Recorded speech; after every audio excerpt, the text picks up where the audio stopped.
여러분 안녕하십니까? 광주 MBC 뉴스투데이 시작합니다. 먼저 오늘의 주요 뉴스입니다.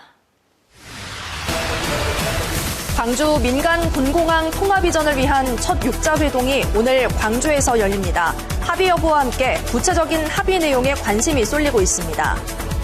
광주 공공도서관 사고와 관련해 콘크리트 타설에 지지대가 필요 없는 공법이라던 광주시와 시공사 측의 주장과 달리 시방서에는 지지대가 필요하다고 명시된 사실이 확인됐습니다. 이재명 대통령의 공약인 지역방송 지원 예산을 기획재정부가 묻지마식으로 삭감한 것을 두고 초대 방송미디어통신위원장 김종철 후보자가 인사청문회에서 지역방송 지원은 공적 책무라고 말했습니다. 스마트팜 창업에 도전하려는 청년 농업인이 지역에 정착하도록 돕는 임대형 스마트팜이 지난해 경북 보령군에 생겼는데 어떤 성과가 있는지 취재했습니다.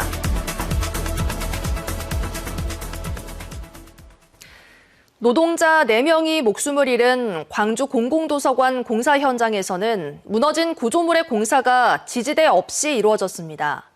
광주시와 시공사는 지지대가 필요 없는 특허 공법이었다고 해명해 왔는데요. 그런데 시공 방법이 담긴 시방서에는 지지대가 필요하다고 적혀 있던 것으로 드러났습니다. 천홍희 기자가 취재했습니다. 사고 직후 현장에서 가장 많이 지적된 부분은 48m나 되는 구조물에 왜 하중을 받쳐주는 지지대가 없느냐였습니다. 여기는 지주대가 없습니다. 지지대 없이 공사를 할 수 있는 거예요? 그거에 대한 특허로 인해서 공사는 진행했습니다. 수십 년간 철근 공사를 해온 유족이나 전문가들은 이 점을 지적했습니다. 그러면 저 지금 길이가 얼마나 되죠? 48m입니다. 그러면 그 시스템 동발을 해야 되는 겁니까? 안 해야 됩니까? 저기에는 무지주 공법이라 없습니다. 네? 없습니다. 그거 하중도 해주셔야 될 것 같은데. 제가 봤을 때 4m 이상이면 구조 동발을 해야 되는 걸로 알고. 광주시에서도 자료를 내고 지지대 없이 콘크리트를 타설하는 데크 플레이트 방식을 사용한 것이라고 주장해왔습니다. 당시 시공 방법을 적은 시방서입니다. 콘크리트를 타설할 때 기둥과 기둥 사이 구간을 말하는 장경간에 일부 지지대가 필요하다고 적혀 있습니다.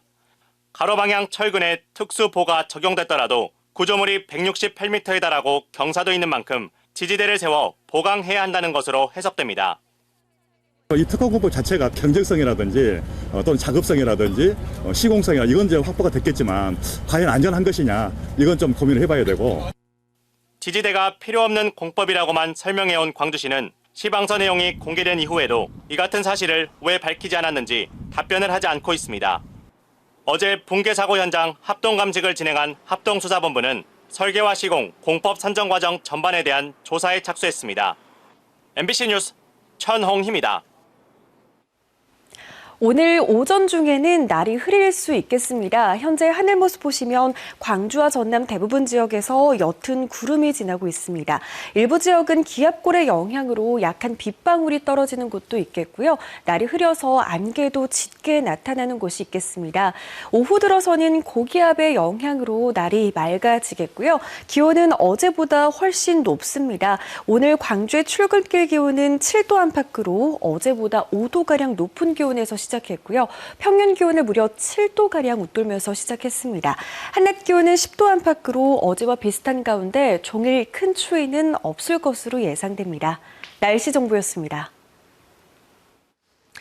꿈의 에너지로 불리는 핵융합 기술 개발, 인공태양 연구시설이 나주에 들어섭니다. 투입된 사업비는 1조 2천억 원으로 기업 유치와 일자리 창출 등 경제 효과는 수조 원에 달할 것으로 전망되는데요. 어제 나주에서 이를 유치를 축하하는 행사가 열렸습니다. 보도에 김영찬 기자입니다. 미래에너지 산업의 핵심이 될 인공태양 연구시설을 유치한 나주시가 에너지 정책 설명회를 열고 향후 발전 계획과 경제 효과를 발표했습니다. 나주 에너지 국가 산단에 들어서는 인공태양 연구시설은 오는 2027년에 착공에 들어가고 2036년엔 완공될 예정입니다. 한국형 핵융합 구현 핵심 기술 개발과 핵심 기술 실증을 위한 연구시설 등 12개의 시설이 들어섭니다. 우리 나주는 명실상부한 그런 대한민국 에너지 수도이자 이제 글로벌 핵융합 에너지 또 선도 도시로서의 위상을 갖추게 되었다. 총 1조 2천억 원의 사업비는 정부가 전액 지원합니다. 300개의 기업이 들어서고 만 개의 일자리가 창출되는 등 경제 효과만 수조 원이 예상됩니다. 약 4년간의 준비 끝에 인공태양 연구시설을 유치한 지역민들은 큰 기대감을 드러냈습니다. 우리 지역에 경제적으로 많이 좋아질 것 같아요. 그리고 새로운 사람들이 많이 들어오고 또 인구도 많이 늘어나고. 인공태양 기술을 상용화하는 데 걸리는 시간은 앞으로 40년. 상용화만 된다면 인공태양을 활용한 의료와 바이오 등 다른 산업과의 연계 발전이 가능하고 특히 수입에만 의존했던 대용량 반도체와 디스플레이 이용 및 국산화에 기여할 수 있습니다. 핵융합 연구 시설에서 얻어질 수 있는 파생 기술로서 기존의 반도체 공정에 응용 기술을 개발하거나 일부 초전도 자석의 국산화 연구 등에 활용할 수 있습니다. AI 데이터 센터에 이어 인공태양 연구시설을 유치한 전남도가 우리나라의 미래 에너지 산업을 이끌어갈 핵심 도시로 거듭날 수 있을지 기대가 되고 있습니다. MBC 뉴스 김영창입니다. 광주 민간 군공항을 무안국제공항으로 통합 이전하기 위한 첫 6자 회동이 오늘 광주에서 예정돼 있어 합의 여부와 함께 구체적인 합의 내용에 관심이 쏠립니다. 광주시에 따르면 강기정 광주시장과 김영록 전남지사, 김산 무안군수와 김용범 대통령실 정책실장, 구윤범 경제부총리를 비롯한 각 부처 장관들이 참석하는 첫 공식 회동이 오늘 광주에서 진행됩니다. 이번 회의는 지난달 19일 서울에서 열린 사전협의에서 제시된 정부의 중재안을 바탕으로 광주 군 민간공항 이전 방안에 대한 논의가 이루어질 예정인데 당사자 간 최종 합의안이 도출될지가 관심입니다. 제주항공 여객기 참사와 관련해 수사 중인 전남경찰청이 항공철도사고조사위원회를 상대로 어제 오전부터 압수수색을 진행했습니다. 경찰은 세종과 김포 항공철도사고조사위원회 사무실 두 곳에서 여객기 참사 관련 자료를 확보 중인 것으로 전해졌습니다. 앞서 경찰은 참사의 원인과 과실을 규명하기 위해 관제와 조류 충돌 예방 업무를 맡았던 공항공사 직원과 방위각시설 공사 관계자, 안전검사와 허가를 담당한 전현직 국토부 관계자 등 44명을 입건해 수사를 진행하고 있습니다.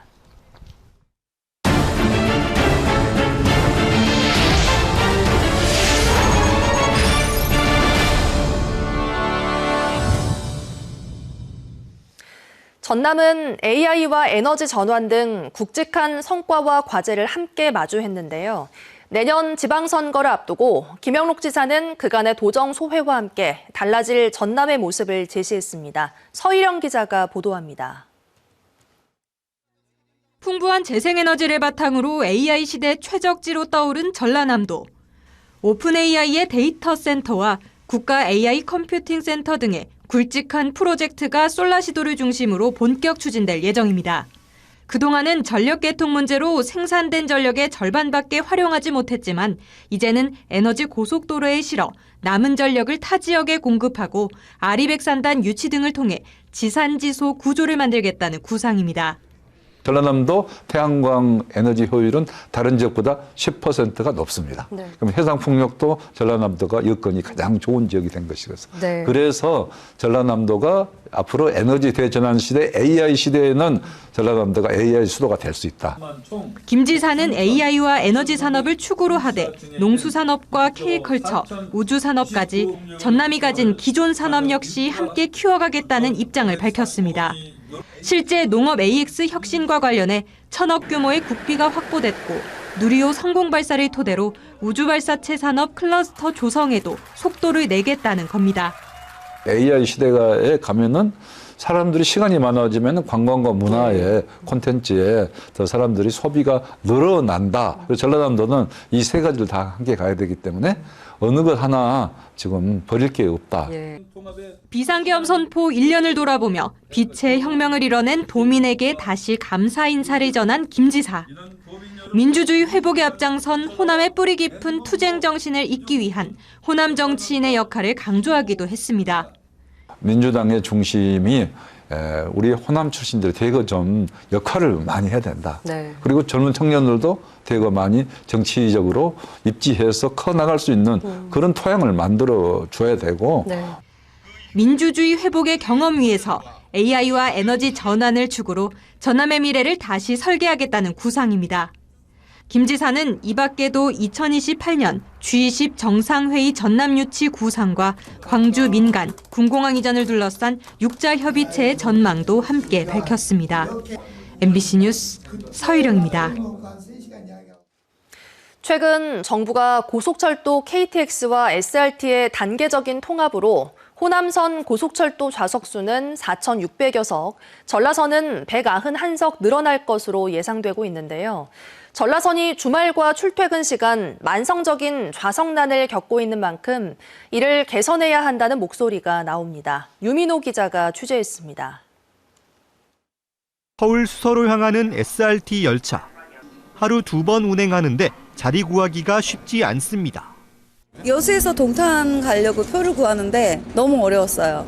지금 4일째 계속 취소표를 클릭해가지고 어렵게 구했거든요. 만성적인 좌석난 속에 앞으로는 KTX를 타고 수서로 갈 수 있게 됩니다. 최근 정부는 KTX와 SRT로 나뉜 고속철도 체제를 단계적으로 통합한다고 밝혔습니다.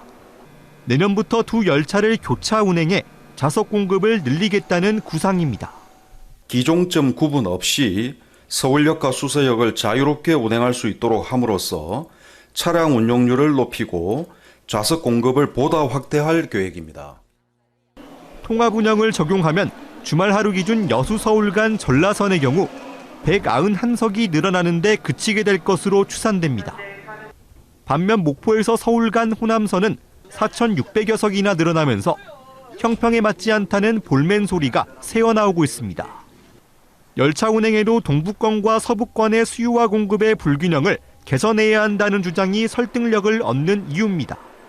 국토교통부는 KTX, SRT 통합에 따른 좌석 배정과 노선별 서비스 계획을 전면 재검토하고 전라선에 대한 명백한 차별을 즉각 시정하라. 전라선의 본격적인 증표는 포화 상태인 평택-오송 구간 복선화 사업이 끝나는 오는 2028년 논의가 이뤄질 것으로 보입니다. 이 기간 기존 열량인 KTX 산천열차를 20량인 KTX1으로 대체하고 SRT를 추가 배정하는 등 지역의 대책 마련 요구가 커질 전망입니다. MBC 뉴스 유민호입니다. 이재명 대통령의 공약인 지역방송 지원 예산을 기획재정부가 묻지마 삭감한 것을 두고 후폭풍이 만만치 않습니다. 초대 방송미디어통신위원장 후보자 인사청문회에서도 성토가 쏟아졌는데요. 김종철 후보자는 지원 강화를 약속했습니다. 지역 MBC 공동취재단 김은초 기자가 보도합니다. 김종철 초대 방송미디어통신위원장 후보자 인사청문회. 기재부의 일방적인 지역방송 예산 삭감에 대한 성토가 이어졌습니다. 지역 중소방송 예산으로 돌리라고 우리 과방에서 의결을 했어요. 근데 기재부에서 5억만 반영을 하고 152억은 반영을 안 했어요. 방송통신발전기금이 당초 조성 목적에 맞지 않게 쓰이는 점도 바로잡아야 한다고 지적했습니다. 아리랑 국제방송에는 매년 250억을 준 거예요. 국악방송에는 37억을 주고 지역방송에는 1.5억을 주고 이런 예산 편성이 어디 있습니까? 김 후보자는 지역방송 지원은 공적 책무라며 취임 후 우선적으로 챙기겠다고 답했습니다. 지역 중소방송들을 어떤 지원하는 부분은 방송법상 등에 있어서 방송의 공적 책무를 강화하기 위한 주요 과제로 되어 있다는 제가 알고 있고 이 부분도 우선 과제로 삼아서 살펴보고 국회 밖에서는 예산 삭감 철회를 요구하는 장외 투쟁이 벌어졌습니다. 언론노조는 지역방송의 공적 책무를 위해 법적으로 조성된 돈이라며 원안 복구를 촉구했습니다. 지역방송은 각 지역의 공공장 형성과 지역 권력 감시의 보루로서 풀뿌리 민주주의의 핵심 인프라입니다. 이번과 같은 묻지마 삭감 사태를 막기 위해서라도 앞으로 방미통일을 구성할 때 위원 7명 가운데 최소 1명은 반드시 지역방송의 목소리를 낼 수 있는 인사로 배정해야 한다는 요구가 거세지고 있습니다. MBC 뉴스 김우초입니다. 전남 통합국립의대 설립과 관련이 높을 것으로 보이는 지역의사 법안이 국무회의를 통과했습니다. 정부는 이재명 대통령 주재로 어제 정부 세종청사에서 열린 국무회의에서 지역의사의 양성 및 지원 등에 관한 법률 공포안을 의결해 2달 뒤 시행합니다. 복무형과 계약형으로 분리되는 지역의사제는 복무형의 경우 지역의사 선발 전형으로 뽑힌 의대생들이 졸업 후 특정 지역에서 10년간 의무 복무하는 제도입니다. 해당 전형으로 뽑힌 의대생들은 국가나 지자체로부터 입학금과 수업료, 교재비와 기숙사비 등을 지원받습니다.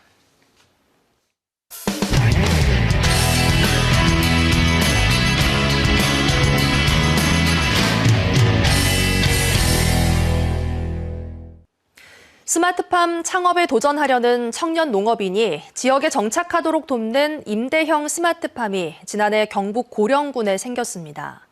임대 기간의 절반 정도가 지난 지금 이곳에 입주한 청년 농업인들은 어떤 성과를 내고 있을까요? 대구문화방송 서성원 기자가 보도합니다. 정부와 고령군이 40여억 원을 들여 지난해 6월 문을 연 임대형 스마트팜입니다. 첫 입주의 기회를 잡았던 청년 농업인들은 날마다 쉴 틈을 아껴가며 부지런한 시간을 보내고 있습니다. 스마트팜 창업의 꿈을 키울 수 있는 임대기간 3년 중 절반이 지나면서 눈에 띄는 성과도 나오고 있습니다. 초보 농부라지만 1인당 연간 순수익은 7천만 원이 넘습니다. 이번 사업에 참여한 6명 중 5명은 종잣돈을 모아가며 스마트팜을 지을 땅도 샀습니다. 농사를 질 수 있는 이제 자신감 정도 이제 생겼고요.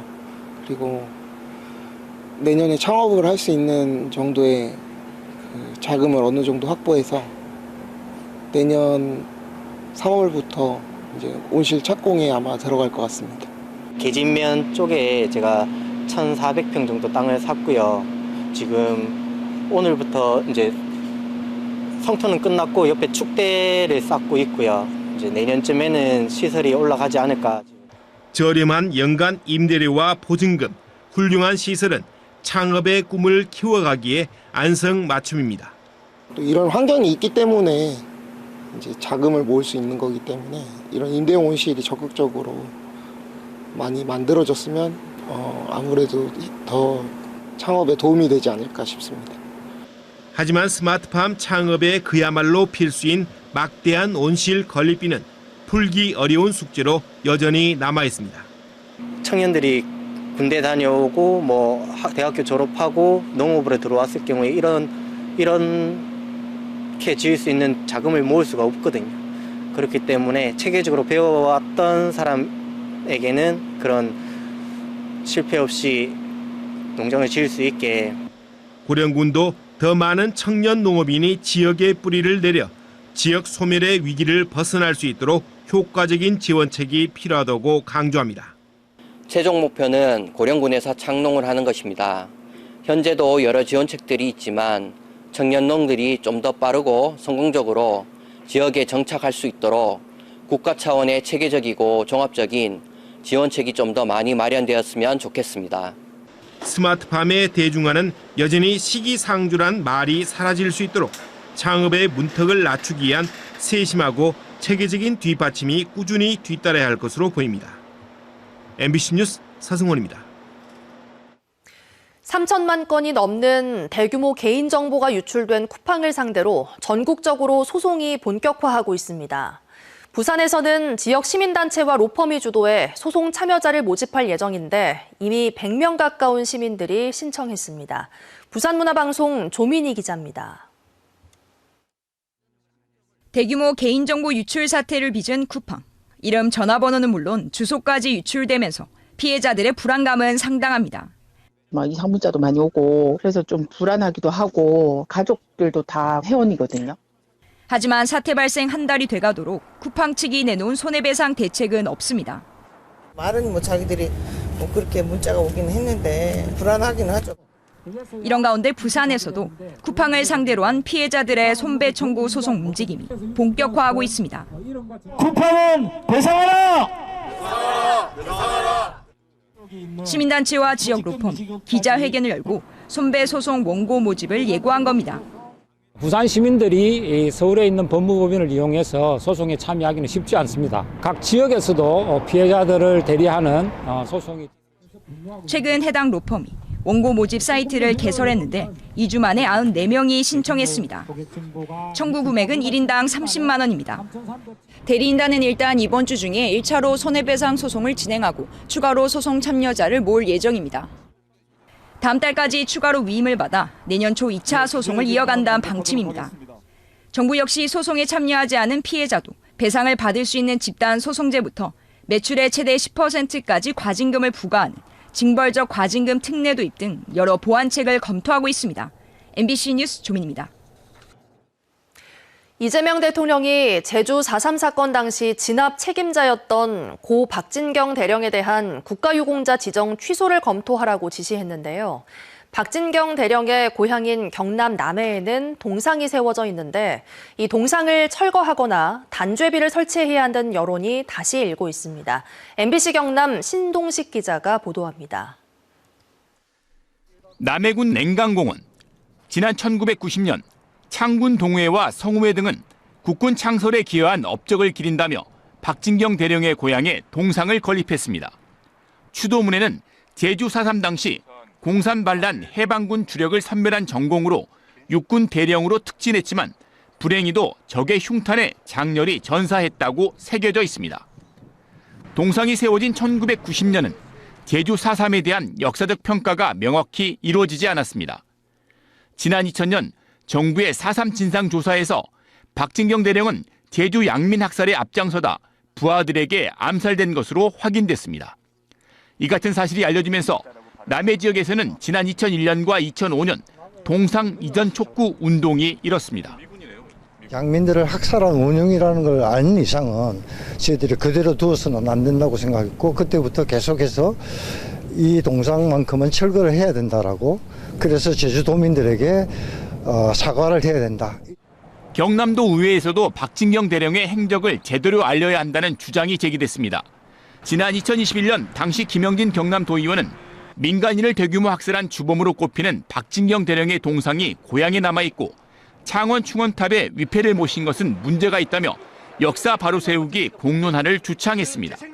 엉터리 역사가 기록돼버리면 우리 다음 세대는 또 무엇을 배우겠습니까? 철거 또는 단죄비 반드시 설치해야 되고 철거가 가장 깨끗한 상태입니다. 지난 2019년 친일 김백일 동상 철거 거제 범시민대책위는 김백일 장군 동상 옆에 일제의 괴뢰 만주군 장교로 근무하며 항일 독립군 토벌에 참여한 친일 행적을 밝힌 단죄비를 건립했습니다. 남해 출신 소설가 정을병 문학비 옆에도 그의 잘못된 행적을 기록한 와비가 세워졌습니다. 남해 지역 시민단체들은 박진경 대령 동상의 철거 또는 단죄비 설치를 위한 모임과 활동을 이어가기로 했습니다. MBC 뉴스 신동식입니다. 올해 광주 전남 지역의 소비자 물가 상승률이 지속적인 오름세를 보였고 건설 투자는 크게 위축된 것으로 나타났습니다. 한국은행 광주 전남 본부가 발표한 실물경제 동향에 따르면 지난달 광주 지역의 물가 상승률은 2.3%로 8월 이후 지속적인 상승세를 보이고 있습니다. 건설 투자는 크게 위축돼 착공 면적이 63%나 줄었고 미분양 아파트는 1,431가구로 지난달과 비교해 66가구 증가했습니다. 전남 지역도 비슷해 물가 상승률은 2.6%를 기록했고 공업용 건축 착공 면적도 51.2%나 감소했습니다. 광주시는 올해 하반기 자동차세를 오는 31일까지 납부해야 한다고 밝혔습니다. 이번 납부 건수는 19만 건으로 모두 230억 원입니다. 자동차세는 자동차와 이륜차 등의 등록원 부상 소유자에게 매년 6월과 12월 두 차례 부과되고 전국 은행의 현금 자동 입출금기에서 통장과 카드로 납부 가능합니다. 다음은 희망 2016 나눔 캠페인에 성금을 보내주신 분들입니다.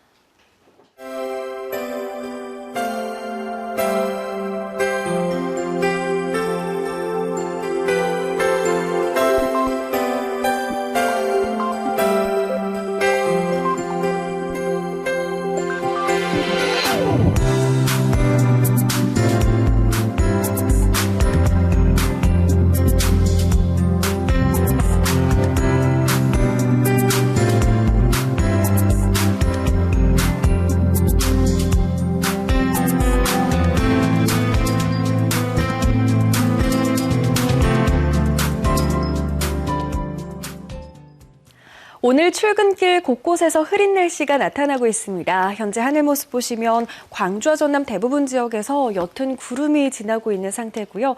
일부 지역에서는 기압골의 영향으로 약한 빗방울도 떨어지고 있습니다. 날이 흐려서 출근길 안개도 짙게 나타날 수 있겠습니다. 교통안전에 주의하시길 바라겠습니다. 오늘 낮부터는 더 맑은 날씨가 이어지겠고요. 기온은 어제보다 더 높게 오르겠습니다. 광주의 오늘 출근길 기온은 무려 7도 안팎으로 어제보다 5도가량 높은 기온에서 시작했고요. 평년 기온을 7, 8도가량 웃돌고 있습니다. 한낮 기온 10도 안팎으로 어제와 비슷한 가운데 종일 큰 추위 없을 것으로 보입니다. 전남 많은 지역에서 출근길 기온 7도에서 8도 안팎으로 어제보다 훨씬 포근합니다. 한낮 기온도 대부분 지역에서 10도 안팎까지 올라서 낮 동안에도 활동하기 무난하겠습니다. 광양의 낮 기온은 13도 안팎까지 오르겠습니다. 바다의 물결은 최고 1.5m에서 2m 안팎으로 일겠습니다.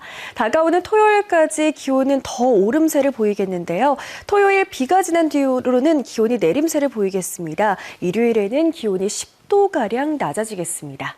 날씨 정보였습니다. 이상으로 뉴스 마칩니다. 함께해 주신 여러분 고맙습니다. 언제 어디서나 내 손 안의 뉴스. 광주 MBC 뉴스 유튜브 구독으로 함께하세요.